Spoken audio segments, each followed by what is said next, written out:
जब दुष्कर्म पीड़िता की मौत के मामले के बाद जब सियासत चरम पर होने लगी तो एक्शन में स्वास्थ्य विभाग नजर आया। पीएमसीएच में इलाज के अभाव में हुई नाबालिग की मौत के बाद अब स्वास्थ्य विभाग ने एक्शन लिया है। पीएमसीएच के उपाधीक्षक को हटा दिया गया है, साथ ही एसकेएमसीएच अधीक्षक को भी निलंबित कर दिया गया है। तो लगातार जब इस पर सवाल उठने लगे तब स्वास्थ्य विभाग अब हरकत में आया और एसकेएमसीएच अधीक्षक को निलंबित कर दिया गया है, साथ ही पीएमसीएच के उपाधीक्षक को भी हटा दिया गया है। पटना से हमारे साथ संपादक एसके राजीव जुड़े हुए। राजीव जी, इस बच्ची की मौत के बाद अब सियासत चरम पर है।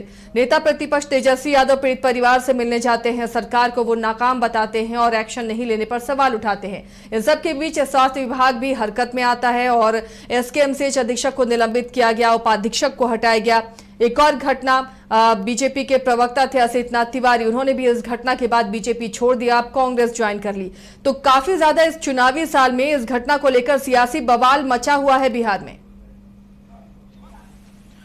नहीं, देखिए आसिया जी, दरअसल में ये घटना जो है वो 29 तारीख की घटना है और 29 तारीख को एक दलित बच्ची थी 12 साल की, उसको उसी गांव के एक युवक के द्वारा जो है वो बलात्कार किया जाता है और उसके बाद फिर चाकू से गोद करके उसको गोद दिया जाता है।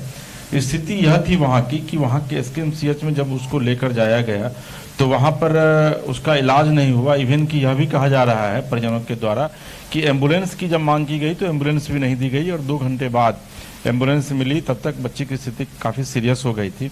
और वहाँ से वो लोग सीधे पटना लेकर के आए पीएमसीएच, और यहाँ जब लेकर के आए तो पीएमसीएच में भी जो है आनाकानी की गई। 2 घंटे 3 घंटे तक बच्ची जो है वह घूमती रही, मतलब उसका जो शरीर था उसको लेकर के उसके परिजन जो है वो पीएमसीएच में दौड़ रहे थे, लेकिन उनको बेड नहीं मिल रहा था उस बच्ची को। और जब बेड मिला तब तक काफ़ी देर हो चुकी थी और अंततः वो बच्ची जो है वो इस दुनिया में नहीं रही। ये परसों की घटना है पीएमसीएच की। और फिर उसके बाद जब परिजनों ने आरोप लगाया तो फिर आनंद फानन में जो पीएमसीएच के उपाधीक्षक हैं उन्होंने एक प्रेस कॉन्फ्रेंस बुलाया और यह कहा कि भाई इस तरह का कोई मामला नहीं था, हम लोगों ने पूरी तरीके से बच्ची का ट्रीटमेंट किया, लेकिन बच्ची के शरीर पर इतने ज़्यादा जख्म थे कि उसे बचाया नहीं जा सका। और उसके बाद लगातार बिहार में सियासत जो है इसको लेकर तेज हो गई। विपक्ष इतना हमलावर था कि आप अंदाज़ा लगाइए कि तेजस्वी यादव जब कलकत्ता से लौटे तो उसके बाद उन्होंने सीधे स्वास्थ्य मंत्री पर हमला बोला और यह कहा कि भाई यहाँ तो सरकारी अस्पताल में बेड भी जो अलॉट होता है उसके भी पैसे लिए जाते हैं, और जो मंगल पांडे स्वास्थ्य मंत्री हैं उनके जो पर्सनल सेक्रेटरी हैं उनके द्वारा पैसा लिया जाता है, उसके बाद बेड अलॉट किया जाता है। तब इससे बड़ा आरोप किसी भी मंत्री के लिए या किसी भी सरकार के लिए नहीं हो सकता है। तेजस्वी यादव यहीं तक नहीं रुके, आज वो विधिवत मुजफ्फरपुर भी पहुंचे, वहाँ गए, वहाँ जाकर के उन्होंने पीड़ित परिवारों से मिला और वहाँ भी जाकर के उन्होंने सरकार को घेरने की पूरी कोशिश की और यह भी बताया कि किस तरीके से तुर्की, मुजफ्फरपुर में एक जगह है तुर्की, वहाँ पर भी जो है वो बलात्कार की घटना को फिर से अंजाम दिया गया है कल देर शाम। तो कहीं ना कहीं से लॉ एंड ऑर्डर के साथ साथ स्वास्थ्य विभाग जो है वो तेजस्वी यादव के निशाने पर रहा और इस तरीके से विपक्ष हमलावर रहा। और सत्ता पक्ष भी, अगर आप सत्ता पक्ष की चूंकि अभी आप चर्चा कर रही थी, तो जो असितनाथ तिवारी हैं वो कांग्रेस के प्रवक्ता पहले हुआ करते थे, फिर इस बीच में वो उन्होंने जाकर के बीजेपी का दामन थामा था आज से 6-7 महीने पहले। और उन्होंने जो ट्वीट किया उसमें उन्होंने लिखा कि मैं अगर सही बातों को प्लेटफॉर्म पर उठाता हूं तो उस पर संजय जायसवाल जी नाराज हो जाते हैं, जो कि बीजेपी के प्रदेश अध्यक्ष हैं, और उनकी नाराजगी हमारे लिए कोई मायने नहीं रखता है, इसलिए कि मेरे लिए मानवता जो है वो सर्वोपरि है, वो सबसे महत्वपूर्ण है। और इस तरीके से एक बच्ची का बलात्कार होता है, उसको एम्बुलेंस नहीं मिलता है, पीएमसीएच में उसको जगह बेड नहीं दी जाती है, और जब वो दम तोड़ देती है और जब उस मुद्दे को उन्होंने उठाया तो उन पर अध्यक्ष जो है वो काफ़ी गर्म हो गए, लिहाजा वो पार्टी से त्यागपत्र देते हैं और आज जाके उन्होंने कांग्रेस का जो है वो दामन थामा है। कांग्रेस में बतौर प्रवक्ता उन्होंने फिर से अपनी जिम्मेदारी को संभाला। तो अंदाजा यह लगाइए कि सत्ता पक्ष और विपक्ष दोनों के तरफ से एग्रेशन कितना था इस पूरी घटना को लेकर के। और जाहिर है जब काफी एग्रेसिव विपक्ष होगा तो फिर सरकार एक्शन में आएगी। हालांकि मंगल पांडे ने कल भी जो बयान दिया था स्वास्थ्य मंत्री ने, उन्होंने यह कहा था कि भाई तेजस्वी के जब भाई स्वास्थ्य मंत्री हुआ करते, तेजस्वी यादव खुद भी जब स्वास्थ्य मंत्री थे, तो अपने गिरवान में झांके और अपने सरकार के समय को याद करें कि किस तरह की व्यवस्था हुआ करती थी स्वास्थ्य विभाग में। और उन्होंने आरोपों पर सीधे तौर पर उन्होंने आरोपों को नकार दिया था, लेकिन अंततः वस्तुतः आज तेजस्वी यादव जब मुजफ्फरपुर का दौरा कर रहे हैं उसी बीच एक खबर आती है कि पीएमसीएच के उपाधीक्षक और एसकेएमसीएच की जो डॉक्टर थी उन दोनों को फिलहाल सस्पेंड कर दिया गया है। एसकेएमसीएच में जो डॉक्टर हैं, महिला डॉक्टर हैं, उनका नाम मुझे याद नहीं है, उनको पटना स्वास्थ्य विभाग जो है वह योगदान देने के लिए फिलहाल अभी कहा गया है। जी आसिया जी, तो ये मामला लगता नहीं कि इतना जल्दी ये ठंडा होने वाला है। हालांकि अब कार्रवाई की गई है, लेकिन उसके बावजूद भी विपक्ष जिस तरह इस मुद्दे को उठा रहा है, और वाकई ये उठाने लायक मुद्दा है राजीव जी।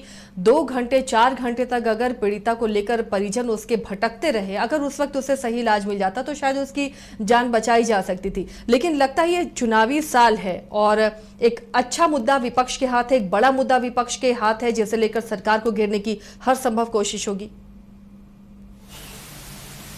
नहीं, देखिए आसिया जी, दरअसल में बिहार इस बार 4 महीने बाद बिहार में चुनाव होना है, तो चुनावी मोड में बिहार जो है वो आ गया है। लेकिन अगर वाकई में आप स्वास्थ्य विभाग की स्थिति को देखें तो देखिए, आज से 3 दिन पहले भी तेजस्वी यादव ने जो ट्वीट किया था, उन्होंने 10 चीज़ों को गिनाया था बिहार में कि भाई 10 चीज़ें बिहार में जो हैं वो व्यवस्थित आज तक नहीं हुई हैं। उसमें एक स्वास्थ्य विभाग भी था। और मैं आपको बताऊं अपना भी निजी अनुभव कि आज से कुछ दिन पहले जब IGMS में वहाँ पर गया हुआ था तो वहां पर घंटों इंतजार करना पड़ता है, जो कि पटना का बड़ा अस्पताल है। पीएमसीएच की तो आप बात ही छोड़ दीजिए, पीएमसीएच तो अब एशिया का दूसरा लार्जेस्ट सबसे बड़ा अस्पताल बनने जा रहा है। वहां की तो आप बात ही छोड़ दीजिए, वहां पर आप जाएंगे और वहां अगर आप थोड़ी सी जोर से बात कर लेंगे तो आपको याद होगा कि कुछ दिन पहले मनीष कश्यप को किस तरीके से वहां डॉक्टरों ने पीटा था। बाद में FIR भी दर्ज नहीं हुआ, कल परसों जाकर के प्राथमिकी दर्ज मनीष कश्यप ने करवाया है। तो ये स्थिति सिर्फ पटना की नहीं है, बल्कि बिहार के तमाम जो सरकारी अस्पताल हैं उनकी यही स्थिति है। हाँ, ये बात अलग है कि कैबिनेट में कई फैसले लिए जाते हैं स्वास्थ्य विभाग को लेकर के। स्वास्थ्य मंत्री पटना में बैठ करके कई दावे करते हैं और विपक्षी आरोप लगाता है कि बगैर पैसा का के स्वास्थ्य मंत्री कोई काम नहीं करते हैं, बगैर पैसा का स्वास्थ्य विभाग में आप चले जाइए सरकारी अस्पताल में भी तो आपको वो सेवा नहीं मिलेगी। तो इसकी अगर वाकई में आप जमीनी हकीकत देखेंगी तो मैं परसों में बात कर रहा था कटिहार में, जो अपने रिपोर्टर हैं वहाँ पर उन्होंने जाकर के कोरोना संक्रमण को लेकर के जाकर के ऑक्सीजन प्लांट का उन्होंने जो जायजा लिया था, तो वहाँ ऑक्सीजन प्लांट काम ही नहीं कर रहा था, मशीनें लगी हुई थी। आपको यही पता है कि बिहार में भी कोरोना काफी तेजी से अपना पांव पसार रहा है। तो स्वास्थ्य विभाग जो है वाकई में जिस तरीके से स्वास्थ्य विभाग को स्वस्थ होना चाहिए था, स्वास्थ्य विभाग उस तरीके से स्वस्थ नहीं है। ये बात अलग है कि चाहे तेजस्वी यादव मंत्री उस विभाग के रहे हों, चाहे तेज प्रताप यादव मंत्री रहे हों या फिर मंगल पांडे मंत्री रहे हों, लेकिन किसी के भी मंत्रित्व काल में जो है वो स्वास्थ्य विभाग पूरे तरीके से स्वस्थ नहीं हो पाया। और जब खुद स्वास्थ्य विभाग ही स्वस्थ नहीं रह पाएगा तो वह मरीजों का कितना इलाज कर पाएगा, इसका अंदाजा आप खुद लगा सकती हैं। जी आसिया जी, चलिए शुक्रिया राजीव जी इस तमाम जानकारी के लिए। तो फिलहाल अब स्वास्थ्य विभाग की कार्यशैली पर सवाल उठाते हुए सरकार पर अब हमला हो रहा है और फिलहाल जो कार्रवाई हुई है SKMCH के अधीक्षक को फिलहाल निलंबित कर दिया गया है और PMCH के उपाधीक्षक को भी हटाया गया है। इलाज के अभाव में नाबालिग की मौत हुई थी और उससे पहले SKMCH में 2 घंटे उसके परिजनों को टहलाया गया, फिर भी एडमिट नहीं लिया गया। फिर PMCH वो पहुंचे और यहाँ पर भी बेड नहीं होने का हवाला देते हुए इधर से उधर बच्ची के परिजन दौड़ते रहे और आखिरकार बच्ची की मौत हो गई, जिस पर अब विपक्ष सरकार पर हमलावर है। 26 मई को मुजफ्फरपुर जिला के कुर्नी थाना क्षेत्र के जगन्नाथपुर पंचायत के दलित परिवार की एक बच्ची के साथ रेप के बाद हत्या को लेकर बिहार की राजनीति अब चरम पर पहुंच गई है। पीड़ित परिवार से मिलने के लिए नेता प्रतिपक्ष तेजस्वी यादव पहुंचे और उन्हें सांत्वना दी, न्याय का भरोसा भी दिलाया। नेता प्रतिपक्ष तेजस्वी यादव ने पत्रकारों को जानकारी देते हुए बिहार में अपराध चरम पर है, ये कहा बच्चों के साथ लगातार शोषण अत्याचार की घटना घट रही है और सरकार हाथ पर हाथ धरे बैठी है। पीड़ित परिवार के परिजन का कहना है कि जिला प्रशासन की ओर से मुआवजा दिया गया है, लेकिन हत्यारों को कड़ी से कड़ी सजा मिलनी चाहिए।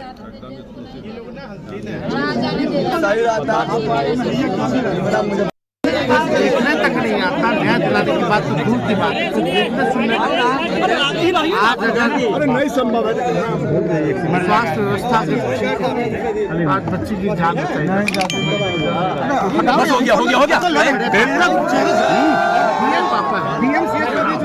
सामने आई, वो भी हंगामा हुआ था, ऑक्सीजन खत्म हो रहा था, 2,500 रुपया इन लोगों से मांगा गया।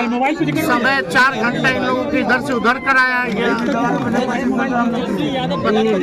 खुद बताइए आप, इन लोगों का लक्ष्य सच्चाई ये बताइए, नहीं तो हम बोलेंगे तो लोग बोलेगा कि राजनीति कर रहा है। जो सच्चाई है, बिहार में सबसे ज्यादा बच्चियों का शोषण हो रहा है। हर जगह कोई ऐसा अखबार का पन्ना नहीं, ऐसी सरकारें नहीं। उसके बारे में थोड़ा बताइए कि अभी तक क्या इस सरकार कार्रवाई की और सरकार की ओर से क्या मदद मिला? सरकार की तरफ से भी कोई मदद नहीं मिला है। हाँ जी, हम लोग चाहते हैं कि हत्यारों को कड़ी से कड़ी सजा मिले, जल्द से जल्द सजा मिले। और एक हम लोग गरीब परिवार से हैं, ये इसका कुछ गरीब परिवार को देखा जाए, मदद किया जाए। बच्ची तो जाने के चल ही गया, हत्यारों को बहुत से कड़ी सजा मिले।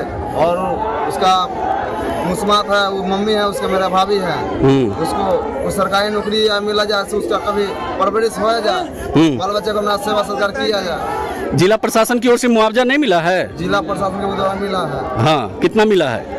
4 लाख रुपया मिला है। खैर, बच्ची कौन है आपकी? मेरा भतीजी है। भतीजी है। तो क्या सरकार जो कार्रवाई कर रही है, क्या चाहते हैं आप सरकार से? सरकार से हम यही मदद मांग रहे थे, वो हत्यारों को कड़ी से कड़ी सजा मिले। जैसा मेरे सजा मिलने के बाद फांसी मिले, उसको कड़ी से कड़ी फांसी मिले, जल्द से जल्द, जितना जल्दी मिल गया। जैसे हमारा भतीजी तरफा है, वैसा भी हम भी चाहते हैं वो तरफ कर मरे।